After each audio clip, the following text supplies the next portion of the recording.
When you're on a call and you're talking to somebody who's making, say, 1,000,000 times more money than you do, how do you handle it? Well, it should be exactly the same as you would handle a conversation with literally anybody else. I shouldn't really have to make this video, but the reason that I am is because if you're watching this, this is probably a massive problem for you, because when you're talking to any other regular person, you don't feel anything, you feel more comfortable. But when you're talking to somebody who you feel like has higher status than you, then that's when you feel imposter syndrome. Maybe you become nervous or you freeze. These are all things that I used to experience all the time.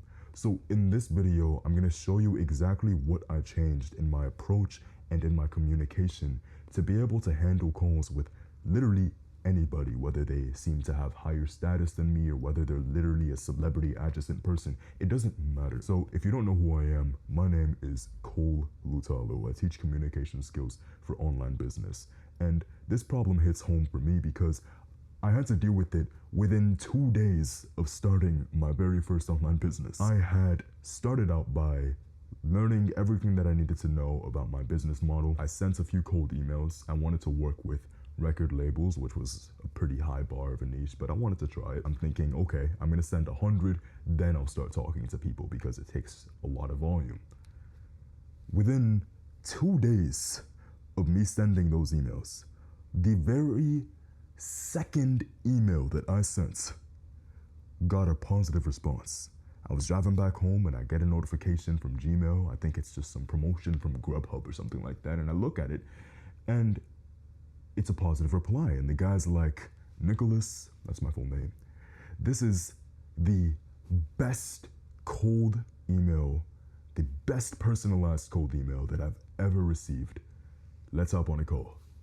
And instantly I'm terrified. I'm like, I thought I had more time to prepare.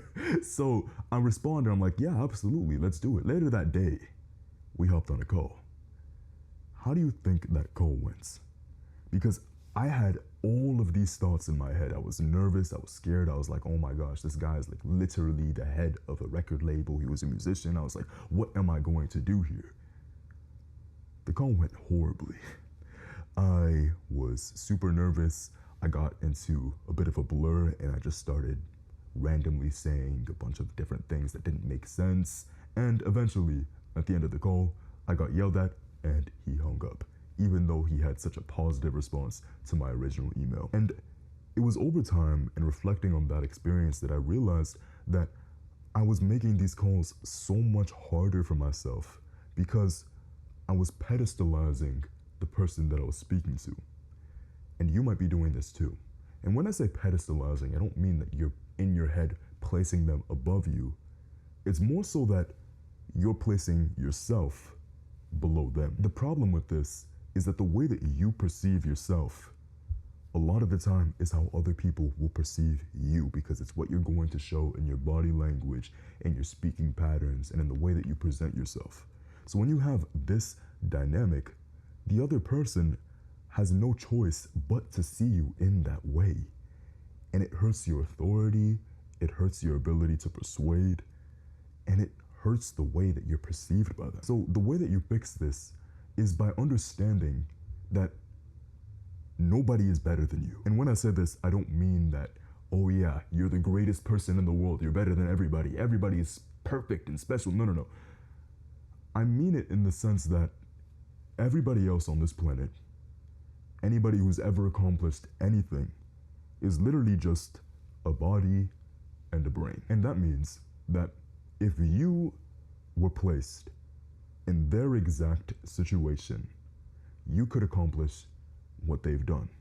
If you were born in the exact same place, in the exact same household, had the exact same, say, conditioning and experiences, and you did the exact same things, you had the same mindset, drive, you would get to their level. And when you understand this, it takes a lot of the pressure off, because you're like, okay, yeah, this person has done this and this and this and this, but the only difference between me and them is that they started 10 years before me because they were born 10 years before me, or they did this thing because they had more of an interest in this thing growing up, or whatever experiences that they might have had. Now, don't use this as cope to go like, oh yeah, oh, I'm screwed, the other person started this way. But use it to empower yourself, to know that I can get to any level that I want to, because we're all just a body and a brain. And of course, there's slight differences in like IQ and, say, genetic predisposition towards athleticism or whatever. But in general, we're all just a brain and a body. Now,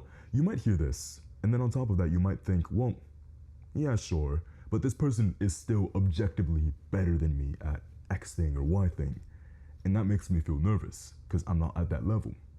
But I feel confident when I get to that level, and then it won't be an issue. So I'm just gonna work until I get to that level, and then I'll feel confident. Here's the problem with that line of thinking. When you think that, oh yeah, I'll be confident when I get to that level, you'll never actually get to that point.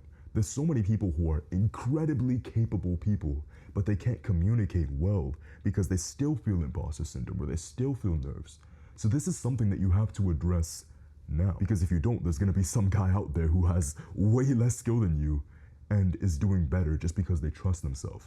So the way that you fix this is by becoming the version of yourself that you want to communicate like in here first, and then building up the evidence that it's true. Become that version of yourself. Define what that version of yourself looks like. The millionaire, billionaire version of yourself. How do they speak? How do they carry themselves? What clothes do they wear? How do they walk, talk? All of these different things. Imagine that. Write it down if you need to. And then step into that today. We're hardwired to take more actions and to take action faster when it's in alignment with who we see ourselves as, with our identity.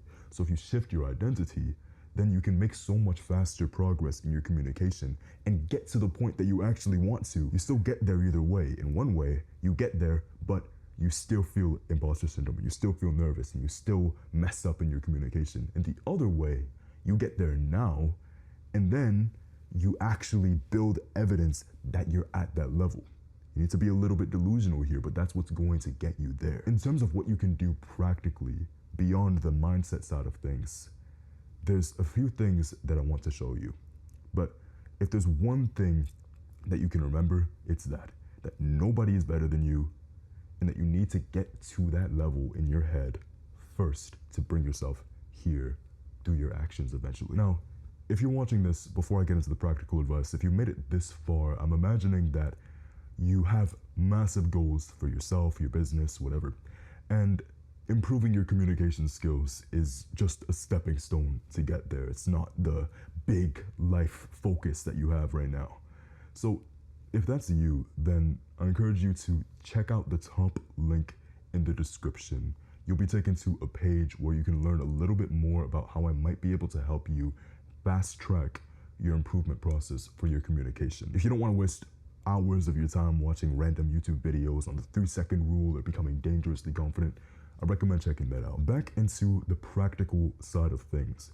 What are the things that you can do practically to be able to bring yourself into more of this dynamic when you're speaking to this other person? You need to relax. Now, you might have heard that and went like, okay, cool, I can click off the video now. But no, I don't mean it like this. Because you probably had times where you went like, okay, relax right before you hop on a call, and then you're not relaxed. You're still super nervous and you still mess up all the time. So what you need to do is you need to get rid of all of the adrenaline and all of the craziness that might be going on in your body before you hop on the call by implementing a few things into your pre-call routine. So if you don't have a pre-call routine, you should develop one. But here are a few things that you can do before your call to make it a little bit more easy on yourself whenever you're talking to somebody who is of high status, and also just when you're talking to literally anybody. This is the single best exercise that you can do before. I love this so much. All you have to do is shake your body out, jump a little bit, and stretch. When you do this, what you're doing is you're getting rid of any adrenaline that you might be feeling in the situation that's making you feel more nervous. If you feel your heart rate rising, or you feel yourself start to sweat or shake a little bit, that's adrenaline that you need to get rid of. It's excess adrenaline. So the way that you get rid of that is by moving around. You can even do a little jog in place, some push-ups, whatever you need to do, just move. Beyond that, what else you can do is to focus on your breathing. Throughout the day, if you look at your breathing right now, you're probably taking very shallow, very small breaths from your chest. But if you focus on moving your breath from here to down here to your stomach, where only your stomach moves when you take in a breath, what ends up happening is that you signal to your body that you're safe. Because when you're in that situation where you're stressed and you're nervous, you're in your sympathetic nervous system, which is fight or flight mode. And when you're in fight or flight mode, that's when you're going to be showing more of that nervous body language, and you're going to be shaking, you'll mess up more. But when you take deep breaths, not even just before the call, but also just throughout the day, it signals to your body that you're actually safe. Think about it. If you're in the wild and you're running from a tiger in, say, the caveman days, of course you'd be taking really fast, short breaths because you need to survive. But you're not. You're just talking to a human being who has a few zeros on their bank account. All you have to do is take deeper breaths. In terms of your body language, you need to also signal that you're feeling comfortable and relaxed to the other person so that this dynamic doesn't get established without you even realizing it, because your body language is communicating your nerves or your imposter syndrome or whatever. So what you need to do here is to exhibit controlled, relaxed body language. If we use the, say, wild example again, imagine the way that prey act in the wild. Look at a rabbit or a squirrel. They're always super jumpy, super fast because they need to survive. They're always in fight or flight mode because at any one moment, a hawk or a fox could come and attack them. The way that a predator would act is that they're very slow, controlled, because they know that they're safe. This is what you need to be moving like. So when you're on a call and you're speaking to the other person, you want to make sure that your body language is slow, it's grounded, and it's controlled. What this is going to do is that it's going to signal to the other person that you're relaxed. And you've done stuff like this before, even if you hadn't.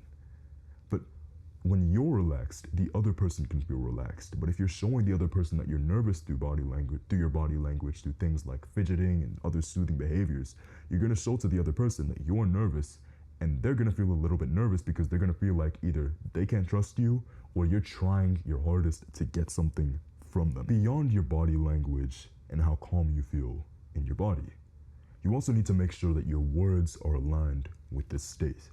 One of the things that I teach in my coaching is that your internal speech, which is the thought patterns and frameworks that you apply to your speech in here, needs to equal your external speech, which is your body language and the actual words that you use and how you deliver them. In terms of your external speech in this situation, if it's a little bit off in the way that you deliver it, it's not going to matter how calm you are and how relaxed your body language is. So the way that you speak in this situation is that you need to take your time. There's no need to rush. What a lot of people do when they're nervous is that they speak very fast. You need to take your time in the way that you respond, in the sense that, say they ask you a question, instead of instantly jumping to fill the silence, instead be comfortable with silence. Take a pause before you respond to answer the question. Be fine with a little bit of awkward silence. Be fine with taking a second to respond. The slower that you are, of course, don't take this too far and make it look like you're slow. The slower that you are in the way that you communicate, in the way that you use silence, the more control that you will have when you speak. The last thing that you need to do is to speak with more authority. One of the fastest ways to do that is to stop a habit that I see so much online that just absolutely kills me every time that I see it. And it's that you need to stop ending your sentences in an upward inflection.